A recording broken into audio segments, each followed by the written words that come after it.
मुख खोल्दा वा बन्द गर्दा हाम्रो दुवै कानको अगाडि महसुस गर्न सकिने यो अनुहारको जोर्नीको समस्या हुँदाखेरि मुख कम खुल्ने, मुख अड्किएर खुल्ने वा बाङ्गिने, खाना चपाउँदा कानको अगाडि किटकिट आवाज आउने, मुख कम खुल्ने जस्ता लक्षणहरू देखा पर्न थाल्छन्। यस्ता लक्षणहरू देखा परेमा सुरुमा घरमा आफैले ध्यान पुर्याउन सकिन्छ, जस्तै कि ठुल्ठुलो मुख नगर्ने, सानो सानो खानाको गाँस लिने अथवा चम्चाले खाने,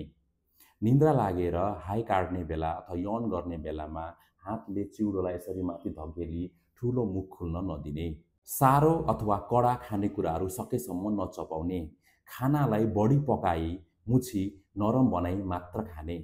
छुर्पी, च्युइङगम, पान गुट्खा सुपारी जस्ता वस्तुहरू सेवन नगर्ने,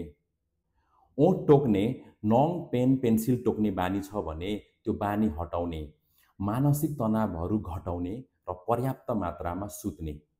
दुखेको ठाउँमा नरम कपडालाई मनतातो पानीमा भिजाएर निचोडी सेक्ने।